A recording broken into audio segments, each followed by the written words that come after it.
Hey, this is Nate Wells, and this is True Cove. Check out our podcast, that Go for Hockey podcast, for the latest news and updates on University of Minnesota hockey. You can find us on iTunes, and we're also on the Zone Coverage Podcast Network. That's elite. The Zone Coverage Podcast Network. They may be drinkers, Robin, but they're also human beings. Hell yeah, let's get stinko.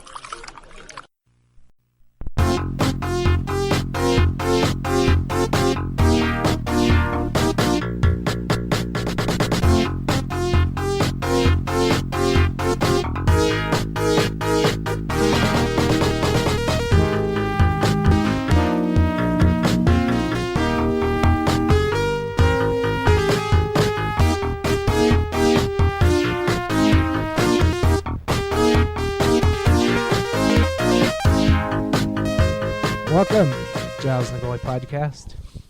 From the Egan Studios, we get the Giles and the Goalie Podcast. This week, I am your host, Giles Farrell.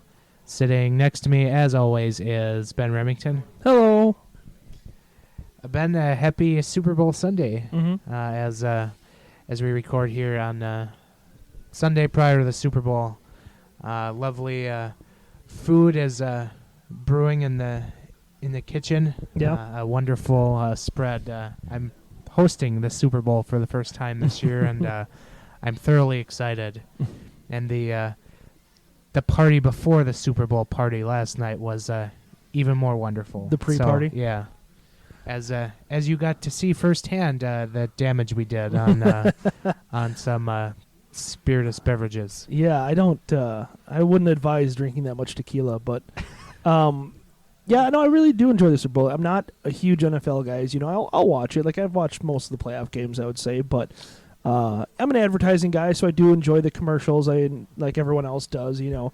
And the gluttony. The gluttony is probably my favorite part of the Super Bowl because, especially when it comes to going to parties. I've watched plenty of Super Bowls at home alone because, you know, I didn't feel like going to a party because there's lots of times where people just don't feel like going out. But if you do go to a party, the gluttony is probably the best part. Yes.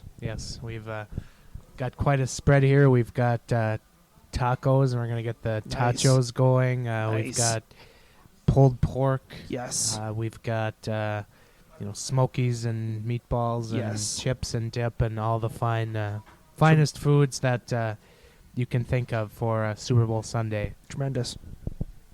And tacos was, I believe, the most searched food for Super Bowl Sunday in the state of Minnesota.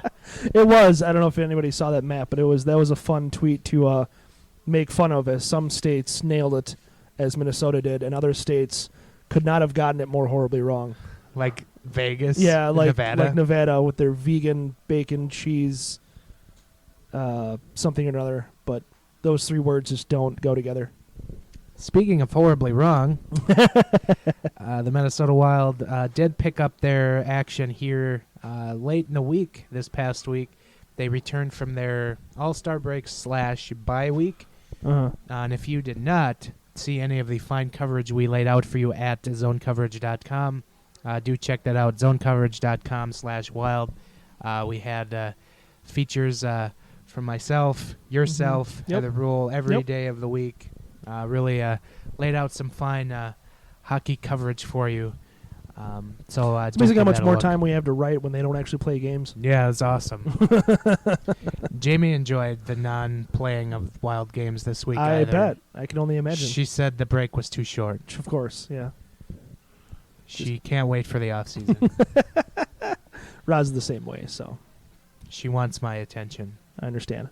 But they did pick up the action here. Friday night, they got back on the schedule here in Dallas.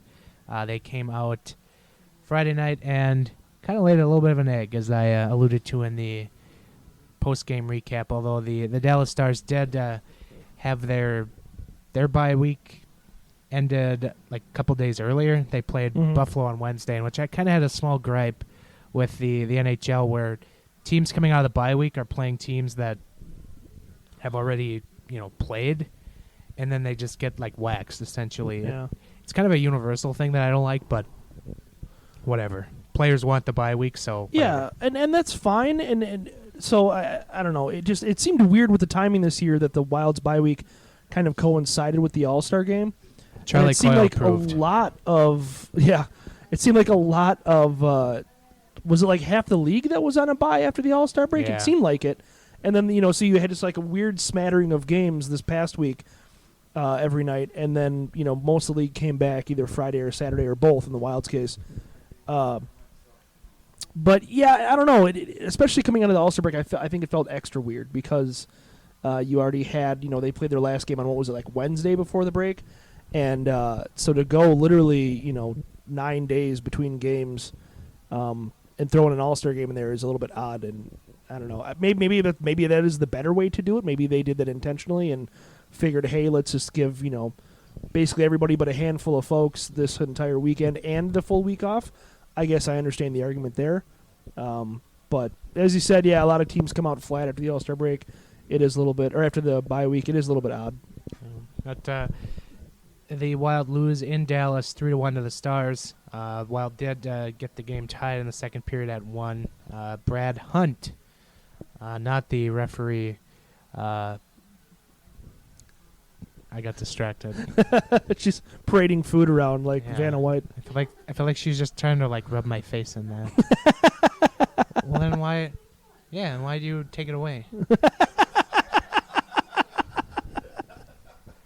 You might as well put it on a fishing pole and just sling it over to him and then reel it in slow. Thank you. No, I'm good, thanks. Sorry, I had food delivered. Good. Yeah, Brad Hunt gets a power play goal to tie the game in the second period, but Tyler Sagan with a goal in the third that literally just goes right through Devin Dubnyk, and we get the lovely Bruce Boudreau dropping the "Are you effing kidding me?"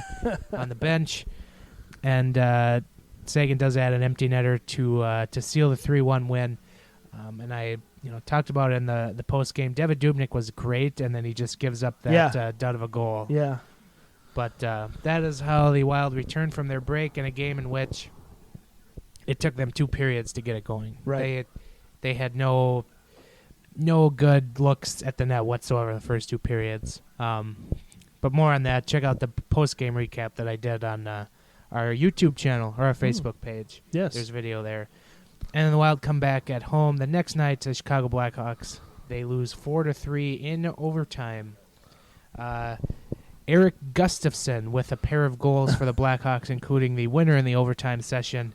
And then Mr. Victor Rask gets his first goal in a Wild sweater to tie the game late in the third to send it to overtime. Yeah.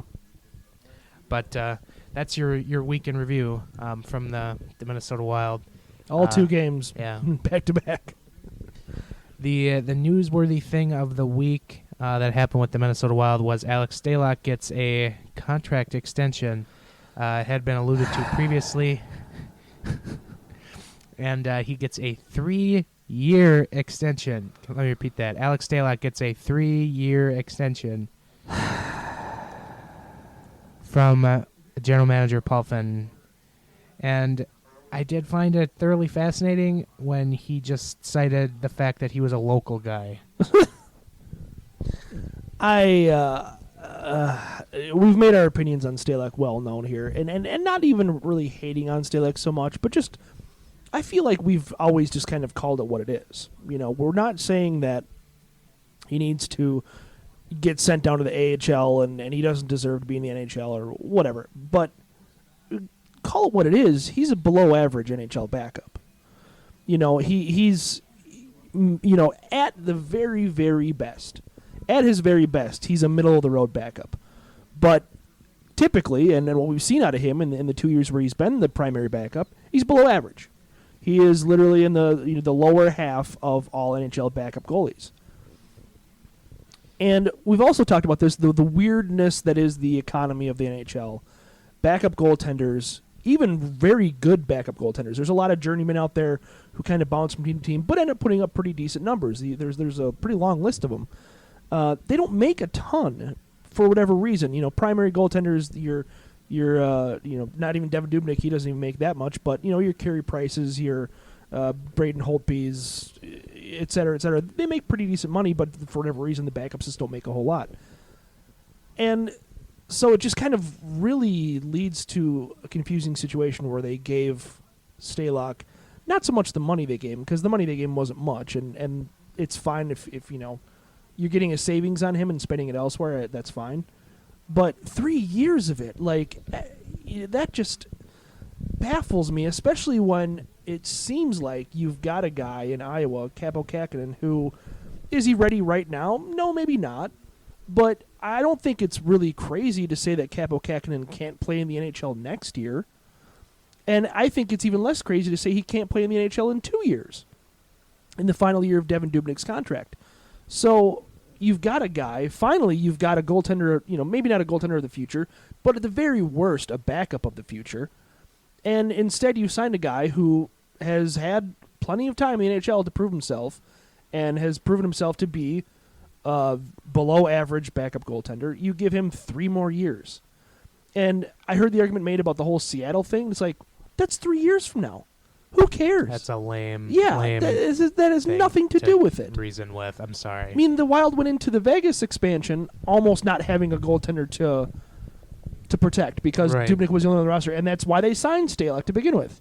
They extended him so that they could expose him.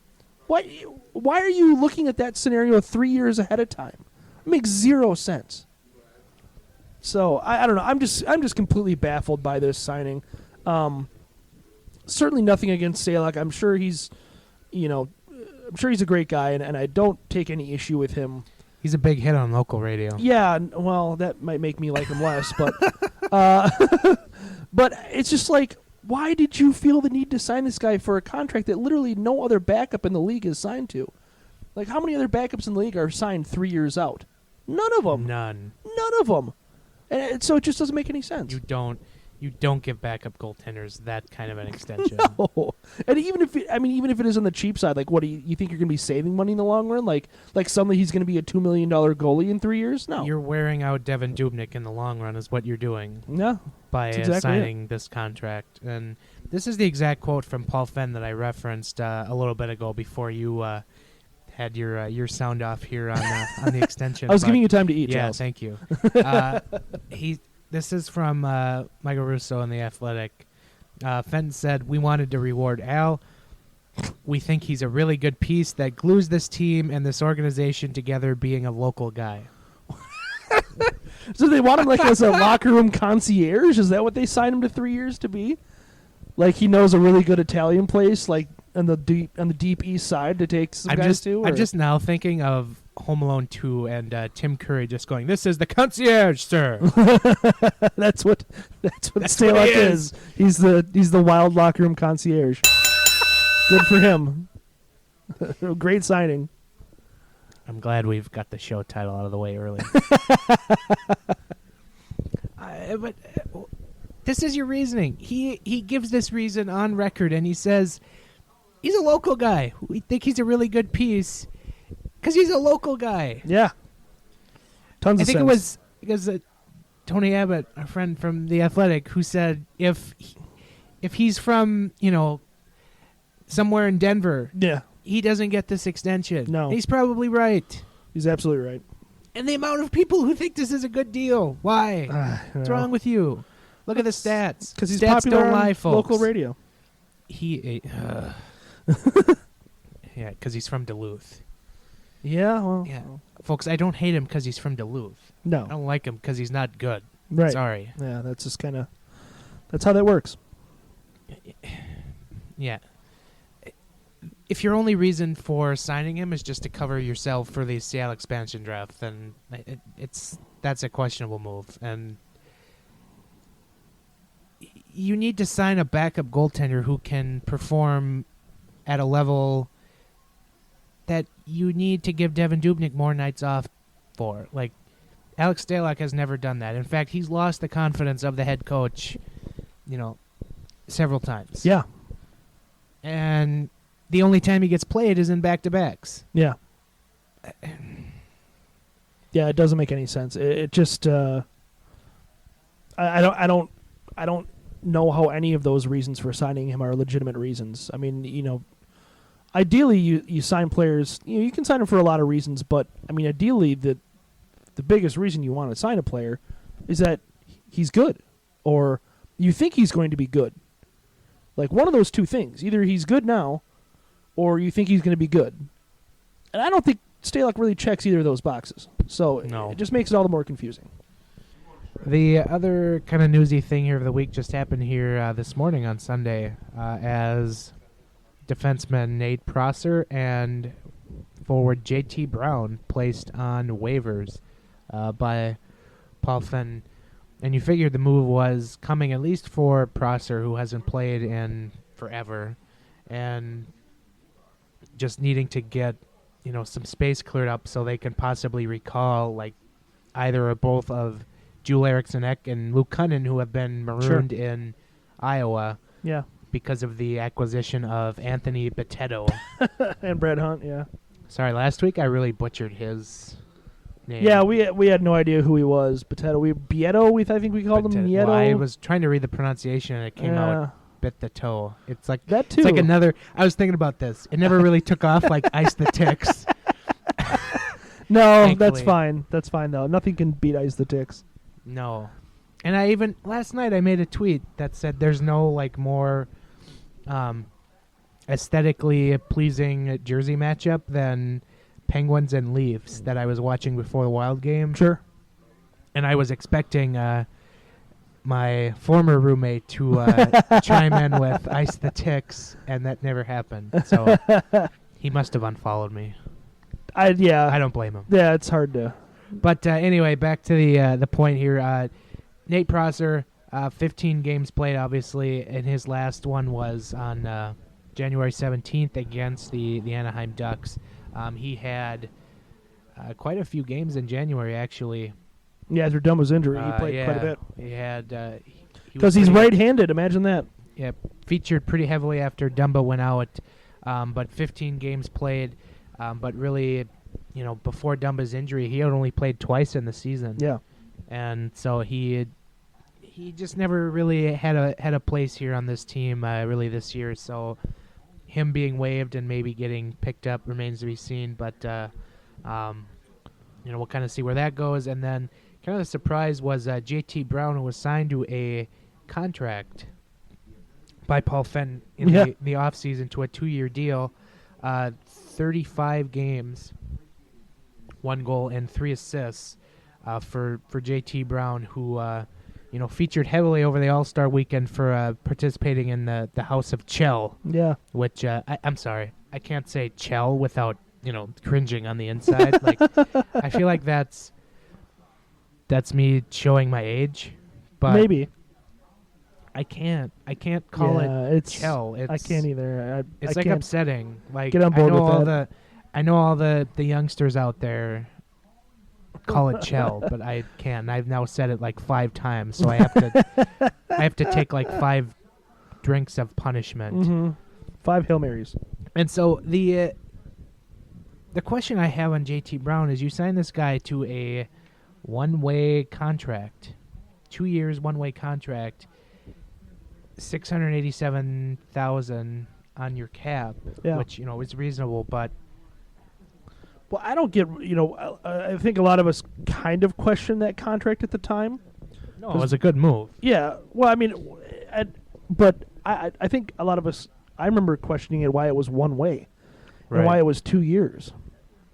We certainly don't have any problem with them signing him, but he had just been in the previous season waived by Tampa and landed in Anaheim, and it's not like he was, getting big minutes or tearing it up there or anything. Nobody's tearing it up in Anaheim right now. No, but even like last year, and he was with Tampa Bay. I mean, if you're going to be somewhere with some speed, that's a good place to be. So, I don't know. It just, it leads to, is Fenton trying to get out of this contract? Is he just trying to stash him in Iowa for now? Like, if he's going to sign contracts and 3 months later instantly regret them, like, maybe you should be more careful of signing contracts in the future, like giving out 3-year deals to backup goaltenders. But that's just me. Did you see Anaheim get waxed Saturday night, 9-3? No, I didn't. By Winnipeg. Oh yeah, by Winnipeg. Yeah, that's right. Hung it was 6 on them in the first period. I did see that. That's right. Yeah, that was good stuff. Yeah, don't tell me there's no goal scoring in hockey. Right. Nets need to be bigger. Yeah. Make them soccer nets. I forgot where I was going. That's fair. I really forgot where I was We're going. talking about JT Brown and Nate Prosser. How they're gone now. I heard that Jamie's making fun of me saying I have Alzheimer's, which is probably accurate. Yeah, you're talking about contracts that are, regrettable. Right. Sir, let me take out the scroll of bad contracts given to fourth liners that I have written about with the Wild in the last decade. Yeah. It's like the scene from Aladdin where Jafar takes out the scroll for the Sultan. Right. And it just like this long runs thing. across the whole room. Yeah. Yeah, exactly. Like I feel like that's the Minnesota Wild's identity, is just signing fourth liners to horrible long contracts. Yeah. And yes, a 2-year deal is too long of a contract to sign a guy like JT Brown. Like, I'm sorry, that's just it was weird at the time, and now obviously we're seeing why it was weird, because he just has not produced at all, and he's played well. I feel like Eric Fair, who a lot of us question going into the season, has played pretty well. And Matt Hendricks has kind of been what he's been and whatever, but so it's not like, and JT Brown has not produced, and he's played with Fair, who's played pretty well, and he's played with other players who played pretty well, so it's not like he hasn't been given any opportunity to succeed at all. Right. So that was the other really newsworthy thing of the week, and we'll see what happens with Brown and Prosser, and I have to imagine that maybe somebody takes a flyer on Nate Prosser. Emphasis on flyer. See what you did there. Yeah, I don't know. I'm killing it today. Yeah. But outside of not remembering what I was going to say a few minutes ago, I've been killing that's it. fine, though. Movie You'll be references, fine. great transitions. I'm just on today. Yeah, I don't know. Those two guys, obviously nobody's really all that upset about seeing them go, and it does make, if you can get Luke Cunnin up here and Joel Eriksson up here, I think you're probably better off than JT Brown and kind of shuffling Matt Hendricks to the James Shepard Memorial Press Box. But the Prosser move, honestly, is a little bit weird to me, because it's like, okay, was he that much worse than Brad Hunt playing on his offside or Anthony Boteto playing on his offside? Like, I wrote the article about handedness this week for Zone Coverage, and this kind of spits in the face of it a little bit, where it's like, okay, so you're going to roll with literally having 2 right-handed defensemen on your entire team while you're carrying 8 defensemen. I don't know. It just seems weird to me. Featuring great rod hockey. Yes, analysis. yeah, my rod hockey table came in great handy for that visual. Sorry, I just checked my. I got a notification here. My friend Graham reminding me that there only would have been 3 years left of Rick DiPietro's insane 15-year contract this year. So that Thank that's you, Garth fun. Snow. Yeah, that we can check on his buyout. He was an amnesty buyout, wasn't he? Yeah, he Yeah, he was, was, but yeah. he's still. You can still see how many years left he's getting paid by the New York Islanders. He's But- almost got a Bobby Bonilla contract going there. It's pretty close. That guy, he's got it made. Bobby Bonilla. I almost did. I Yeah. almost did. He almost. I had to hold it. I thought you were going for it too, and I was like, well, I should have in hindsight. he's gonna have to but bleep it later, I so don't, that's yeah, on him. I don't want to have to go back and explain this to everyone. So there's a story from Vegas. If you ever see me not on the air, just ask me about it.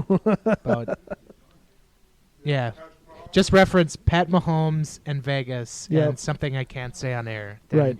I'll get there. It's a particular act. Yeah. A particular act. Yep.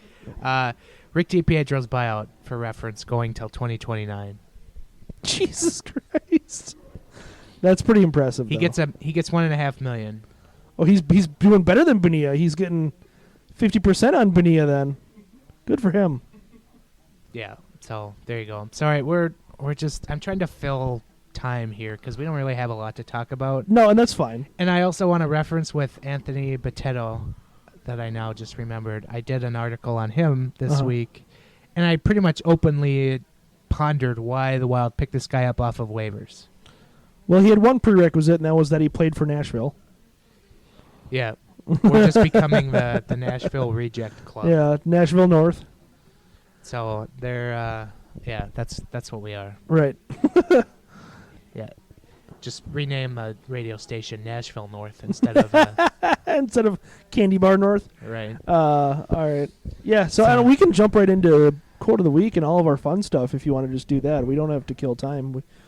We've been known to spend a little time on jerseys, so... Yeah, we'll segment on over to our fun stuff of the week here, yeah, I would encourage you to go to zonecoverage.com and check out everything we did this week. Did a lot of good stuff, and then I think something that's going to be on the horizon. Just to quickly maybe preview something that I know I'm going to try to tackle. I will have to do so with some sad music in the background while I do this. But I'm going to take a look at Nino Niederreiter and why he is doing so well with the Carolina Hurricanes. And it's sad. Yep, sure is. Hey, but good news, we got Victor Rask, and I enjoy watching him fall on the screen every game. He scored last night. He scored a huge game-tying goal. He single-handedly got this team a point. Great. Actually, it wasn't him. It was actually probably more Jordan Greenway's pass that really did it, but yeah. I just heard an alcohol bottle open. All right, we're going to go on to Bruce Boudreau, quote of the week. Hi, this is Bruce Boudreau. I don't see how in Toronto that they're calling it, unless it's a guy they just pulled in off the street that hasn't seen hockey before. If I were the fans, I'd be booing even more because they pay good money for this. If you want it, don't just think you want it. Go out and f***ing want it. All right, your Bruce Boudreau quote of the week. We did have a great gem from the Wild head coach prior to the Chicago Blackhawks game. I actually didn't catch this till here Sunday morning, but Bruce Boudreau was asked prior to the Chicago Blackhawks game on how to stop Patrick Kane, the Blackhawks high-scoring winger. Are you seriously doing tequila shots already? Ugh. Wow. Super Bowl lit. Yeah. Anyway, Bruce Boudreau. Sorry, folks. I'm really easily distracted this morning. Bear with me. Bruce Boudreau on the key to shutting down Patrick Kane. This is from the Wild Twitter account. He just said, quote, lock him in his hotel room. And that's a fair point because, I mean, going into that game, Lazarus had tweeted out, and I put it on the preview yesterday. Previous 18 games, I think he had 16 goals, 22 assists, something like that. I mean, it was just absolutely absurd what he had been doing, since, mid-December or so. Yeah. So, yeah, that's probably the only way you really can stop. And to the point, I mean, he assisted on the go-ahead goal, or what was at the time the go-ahead goal for Taves in the third period. So he definitely he even got his, even though it was just one assist. Our last iTunes reviewer will appreciate your not yawning into the microphone there. I'm trying, folks. It's hard. Moving the microphone. It's such a power move. I'm so sleepy all the time. You don't even know. I can relate. But yeah, that's your Bruce Boudreau quote of the week. Now we can fire over into our Kirill Watch. Kaprizov across the goose end. Kaprizov shoots. He scores! He scores! The Russians are golden in South Korea. Kirill Kaprizov, back in, he's been scoring kind of at will here in the last couple weeks. Now in the season, 24 goals, 15 assists for CSKA Moscow. He's just about equal to his point total of 40 from last season, although it's taken him 5 more games to get there. But his last 3 games since we last talked, 5 points. So he's making up ground pretty quick. He's doing pretty good. And you can follow our podcast Twitter account at GATG Wild Podcast, where we make sure to tweet out, when he scores or any gifs of his goals, because we are gluttony for punishment here in Minnesota. So do follow at GATG Wild Podcast if you wish to find Krill goals. But Ben, do we have any other prospects we want to highlight this week? We do, and actually I didn't prep you for this at all, but we have a celebration. This calls for a celebration. This calls for a celebration. We have a first from a Wild prospect on the season. Young Philip Johansson. He scored. He of the first-round pick this past summer. Scored his first goal this season in, I believe, only his 39th game. And actually, and I don't know when this happened, because this is also exciting news, he added an assist. Oh. He is up to 3 points. 3 points on the season right now. And let's see here, in 40 games. Just take the song "Hey Big Spender" and just go, "Hey Big Scorer." So 3 whole points in 40 games playing in the Swedish league. But this is fun and exciting stuff here. This is earth-shaking levels of scoring from Philip Johansson. 2 points in a week. I don't know that we were prepared for that. No, we should almost just plan out the parade now. Get a spot on the parade route, folks. Yeah, I don't know. So maybe, he is right-handed. Maybe the waving of Nate Prosser clears just the way, clearing the path for one Philip Johansson to come in and make his mark with the Minnesota Wild at the ripe age of 18. Or maybe not. Oh, so there you go. That's my prospect for the week. Enjoy it. Celebrate Philip Johansson's first goal and second assist on the season for his grand total of 3 points in 40 games. There you go. That is your Krill Watch, your Prospect Watch for the week. Now we will move over to Central Intelligence. Central Intelligence. Yeah, I've been scoreboard watching since opening night. So I don't know if that counts or anything, but I think hockey players are hockey players, and they want to see where they are, and they know how close everything is. They know that every game is vital. Central Intelligence for the week. We mentioned Winnipeg. They waxed Anaheim 9-3 on Saturday night. Just an impressive display of goal scoring by the Jets.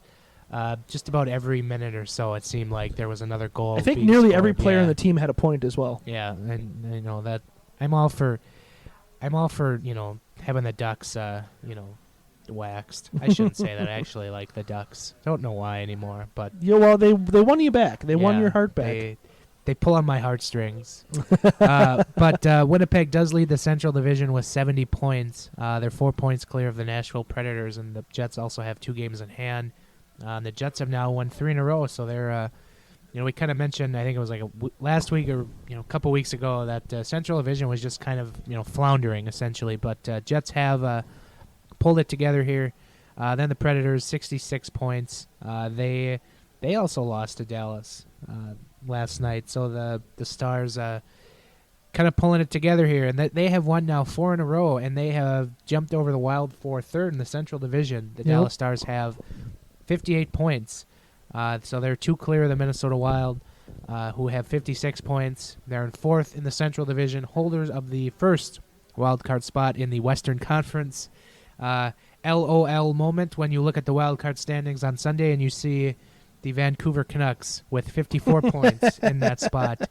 That is just an absolute mindfuck that the Vancouver Canucks are in the wild card spot, because the Colorado Avalanche, they have lost 3 in a row, and they got destroyed by the Canucks last night, 5-1.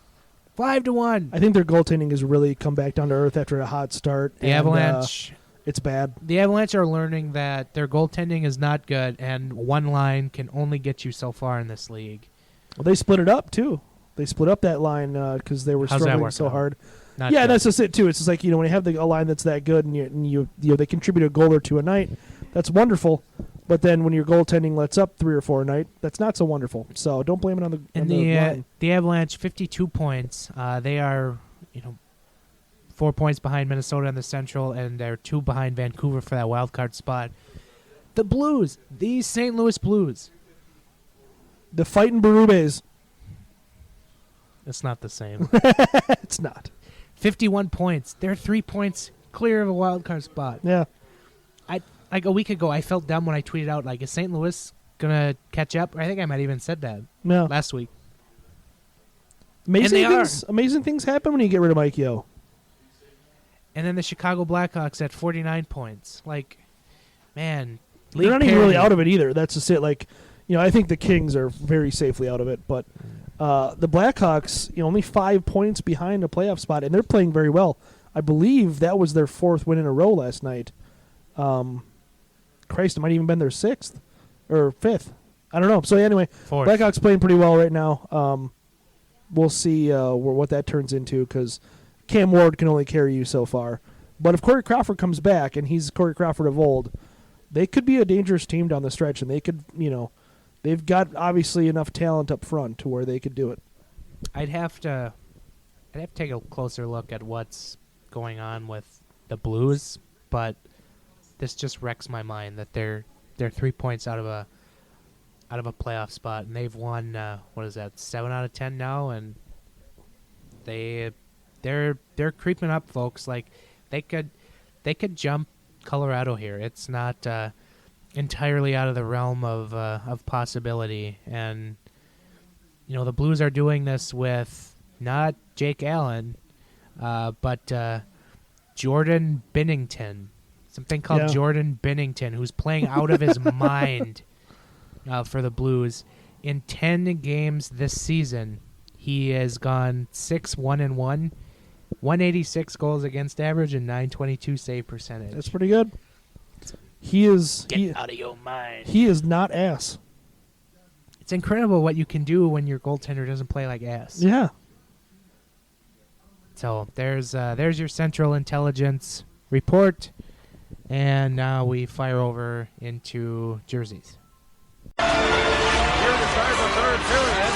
What team is this? It's not Team USA. Well, yes, it is. They've got on new uniforms. They're wearing the logo of the Duck. I've never seen this before. We are back. If you are listening on our podcast, check this out on our YouTube channel. We do the video jersey segments. So do give that a look. If you're watching via our YouTube channel, hi. We are recording here again in the Egan Studios, so bear with us here. But Ben, this week's jerseys, we're gonna talk about football jerseys. Woo! It is Super Bowl Sunday. Or, I'm sorry, that's trademarked. Yeah, I have to call it the big game. It's the big game. Don't forget it. So. Pay those royalties. We're going to kind of just go over 3 of our favorite and least favorite football jerseys. Sure. Do you want to lead off? Sure. Do we want to start with favorites or least favorites? What's more fun? Least favorites, because there's there's stinkers there. Yeah. So I think it's pretty fair to say the Tampa Bay Buccaneers right now have a pretty disgusting look. Their jerseys, their helmet's not so bad, but what they did with the alarm clock numbers on those jerseys is just some kind of travesty against, because before, when they first did the rebrand, when they just went to the pewter and red, it looked pretty good. Like, that was a solid look. They sold a bazillion Mike Allstott and Warwick Dunn jerseys, as they should have. Fun fact, I did have a Brad Johnson Buccaneers jersey when they went to the Super Bowl. Brad Johnson jersey. Yeah. That's impressive. Warren Sapp, obviously. I love the quarterbacks. And I believe my little brother even had a Keyshawn jersey. That's kind of a fun. Give me the damn ball. But, yeah, the look they have going right now is just, it's pretty deplorable. It's awful. Yeah. So one of my least favorites, it's not, I don't know if it's current anymore, but the Jacksonville Jaguars have, I don't like their look, and it's not even it their did current get one. better. Yes. I know what you're talking about, the gold, the color fade. Yes. Yeah. So what they had a helmet that was half black, half gold, and then they had way too much of the teal on the black jersey, and they modified it this past year. They so did kudos right to that them. wrong, Yeah. yes. So they figured it out. Although Blake Bortles is still ass, so they got to figure that out now. But at least they look good while Blake Bortles is ass. Right. They'll they screwed up by not trading for Teddy. I know I don't need to tell you that. All right, so on to my second one, and one that is I feel like it is especially offensive. The Miami Dolphins right now have this weird, like, I don't know, kind of like some kind of day spa branding going on. I'm not really sure what they're going for, but it's very flowy, and it's very non-offensive, and it's very bland at the same time somehow. Well, then the worst part is they wear their throwbacks once or twice a year, yeah. and it just really rubs your face in it. Incredible. Like the throwbacks awesome. Look so much better, and it just, you've got a Dolphin that kind of has a little bit of a disposition to him and is wearing something that resembles a football helmet instead of the, I don't know, like I said, the marine biology lab logo that they have going on right now. It really is, when you put those two side by side, it's really obvious that their current set is just very, very terrible. Can they at least look good while they go 7-9 every year? And I just thought of this, like Jeff Fisher's like the perfect coach for the Dolphins. 'Cause they're both they haven't hired one yet. They're both just universally. I don't know if they're waiting for. They're waiting for the Patriots linebacker coach. Oh Jesus, that's scraping the bottom of the barrel. You're getting splinters. Yeah. So another one of my least favorites is the Cleveland Browns. Oh, I was going to ask you what your feelings were on the Browns. And they did have a very old traditional look previously to what they have now, which I appreciated. There's only so much you can do with brown, and they have orange, right? As their helmet and their color and whatever. But blah blah blah. But they have. There's a lot of orange happening, and then down the pants it says Cleveland. No words on the pants, please. It just, they had a very old traditional look that I did like. Yeah. And they've turned it into this kind of crap, heavy on the orange. It has Cleveland everywhere, and it's just not good. I don't like I've never been a big fan of these shadowed letters. Yeah. I think only a few teams can pull that off. The Rangers, the North Stars had a decent look of it back in the day. But the shadowed letters, I'm just not. I do kind of like, in a weird way, I do like the simplicity of the Browns look, but not their regular jerseys, their color rush jerseys, as we saw Baker Mayfield make his debut in. Actually, they simplify things a little bit. They just kind of go with the brown, and they still have orange letters, but whatever. But it's just so much more of a simple look. I do like that look. And do you have any more least favorites? Yeah, I have one that, maybe a little bit of a dark horse to be a terrible jersey, but I don't like what the Falcons have done for a while now. I don't know why they went away from the color black. It seemed like that was kind of their team's identity for a long time.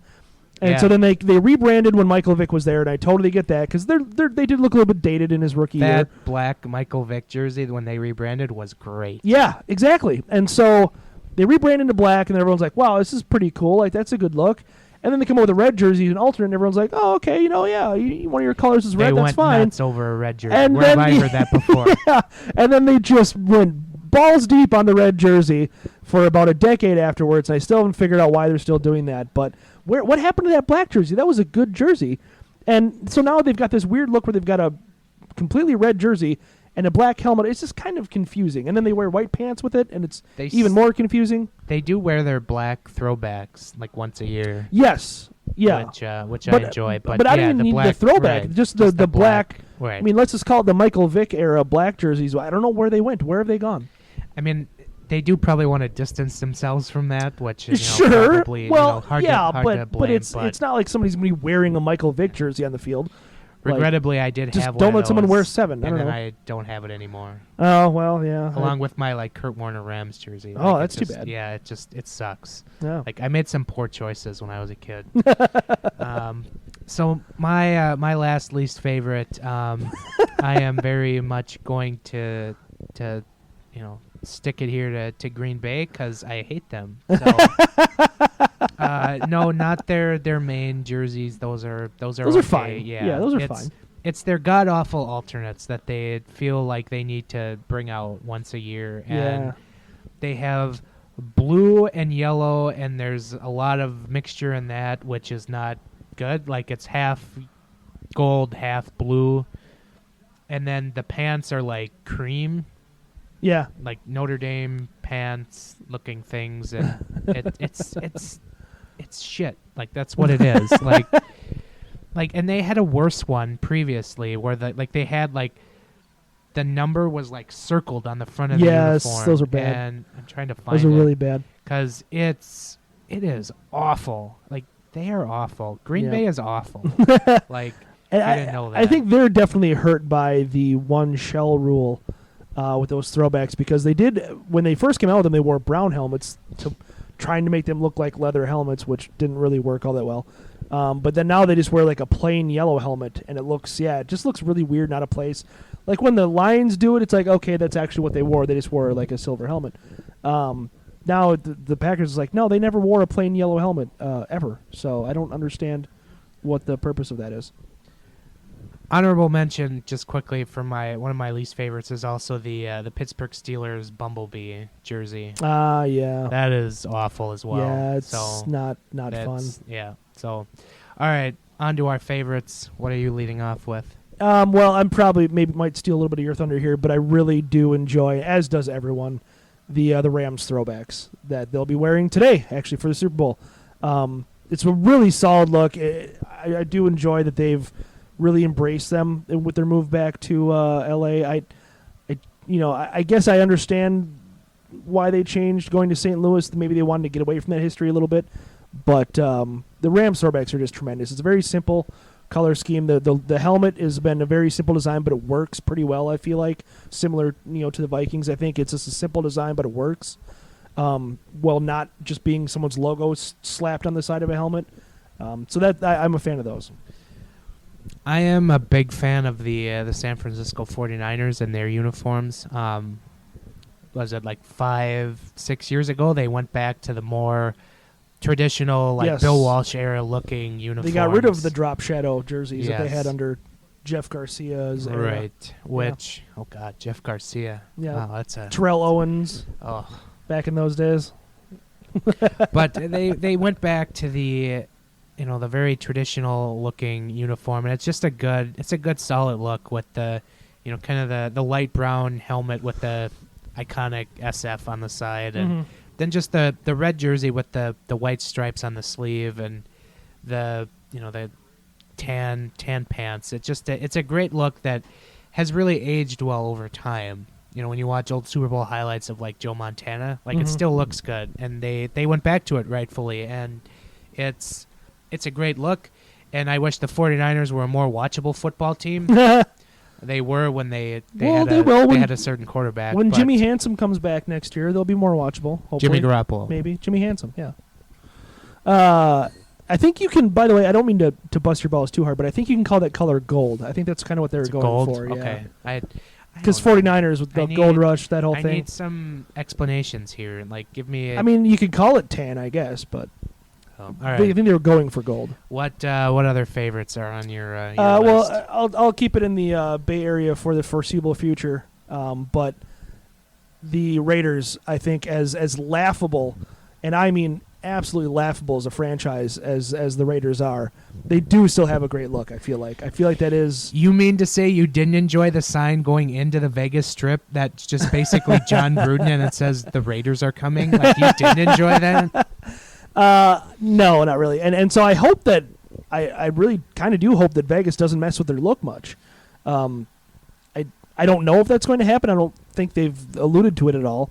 And I don't know why you would, because even when they went to L.A., they didn't really change at all. So hopefully the Raiders keep their look, and hopefully, for Vegas sports fans, they find some kind of miracle way out of the situation that they're in, but that's going to probably take a long time. So,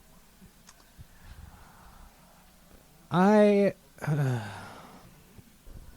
fumbling on what my next one is, but I'll go back to a team we saw a couple weeks ago in the championship game. Like, I'm a huge fan of the Kansas City Chiefs look. Like, they've never changed, ever. And their red jersey, their red home jersey, and I love the their Lamar Hunt patch that they wear permanently on their home on all uniforms now.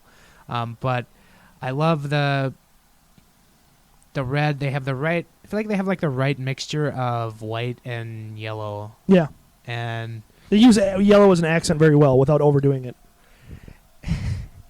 Yeah, and it's, I don't know, it's a great look, and again, they've never changed, like, ever. So, from Len Dawson all the way on down to Pat Mahomes. To Joe Montana. Do you know Pat Mahomes?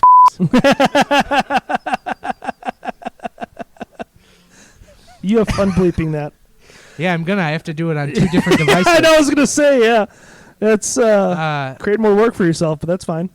But no, that's a great look, and that I've always been a fan of it, even though the Chiefs have been unwatchable until Pat Mahomes. So pretty much. What's next on your? So the final one that I had, and I think there's a lot of teams that can qualify for this, so I don't want to say this is the be all end all for me as far as teams go, but I really do like the New York Giants look. I think it's a solid. It's kind of ruined by Eli Manning's stank face, but I think it's a good look. I do like I do like the when they simplified the logo to the NY, or back to the NY, I should say, from the weird '90s Giants logo. I like the gray pants that they wear with it. I think they do pretty well with the blue and white trim that they use.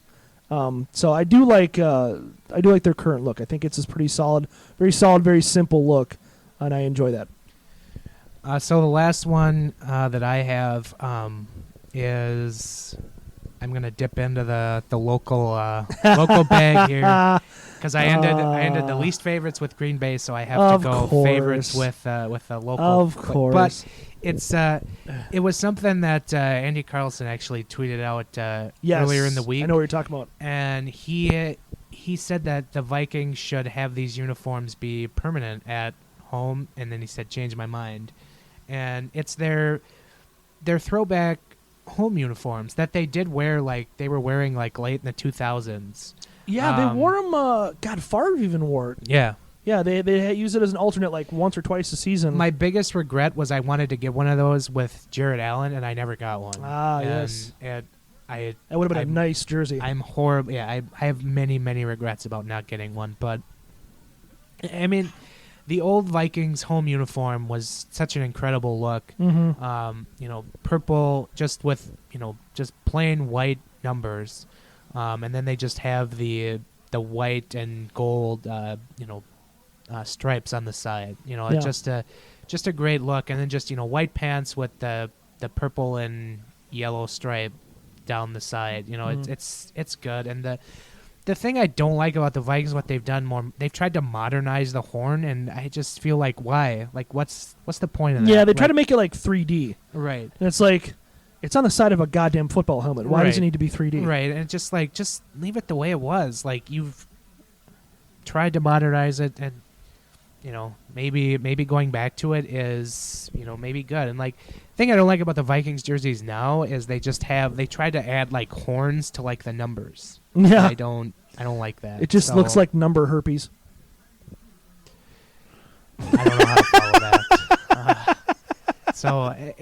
And they did more modernize. They straightened out the Vikings jerseys from like the Favre era. No, God, those which were awful, horrific. And that was a black eye on the history of the Vikings jerseys.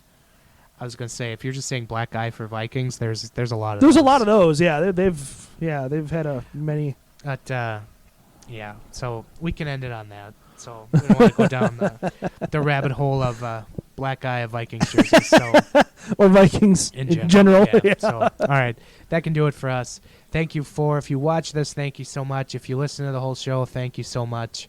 Find this Otherwise Fine show on iTunes, SoundCloud, Spotify, iHeartRadio, SoundCloud, Libsyn, who hosts this show, or zonecoverage.com, where we write hashtag content weekly. Lots of hashtag content. So check out zonecoverage.com.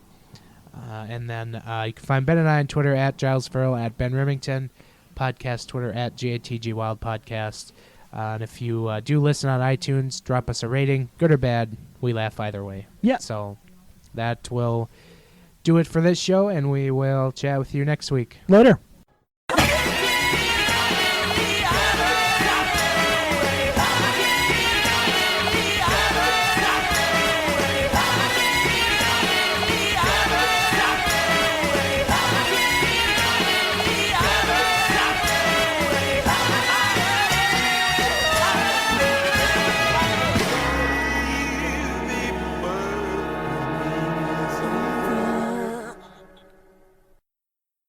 It's not resiliency. You're making it sound like we're good. That's all. I'm done.